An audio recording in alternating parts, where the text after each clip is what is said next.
Hi అండి, అందరికీ ఇంట్లో ఉన్న వాటితోటే కప్ కేకు ఎలా చేసుకోవాలో చూసేద్దాం. ముందుగా మిక్సీ గిన్నె తీసుకొని హాఫ్ కప్ వరకు చక్కెర తీసుకొని మెత్తగా గ్రైండ్ చేసుకోవాలి. అందులోనే 3 ఎగ్స్ కొట్టి పోసుకొని ఒకసారి గ్రైండ్ చేసుకొని మరొక గిన్నె తీసుకొని గిన్నెలో పోసుకోవాలి.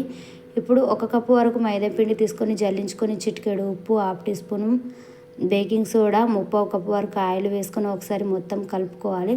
ఒకటే డైరెక్షన్లో కలుపుకోవాలి. ఈ విధంగా మన ఇంట్లో ఉన్న చిన్న గిన్నెలు తీసుకొని వాటికి ఆయిల్ అప్లై చేసి పిండి కూడా అప్లై చేసుకొని ఈ మిశ్రమాన్ని అన్నిట్లో పోసేసుకోవాలి. ఇప్పుడు స్టవ్ ఆన్ చేసి మందపాటి గిన్నె పెట్టుకొని అందులో స్టాండ్ పెట్టుకొని స్టాండ్ పైన ఏదైనా కటోర పెట్టుకొని మూత పెట్టుకొని 10 మినిట్స్ వరకు వేడి చేసుకోవాలి. వేడి చేసిన గిన్నెలో ఈ కప్స్ అన్నిటిని పెట్టుకొని ఒక 25 నుంచి 30 మినిట్స్ వరకు కుక్ అవనివ్వాలి.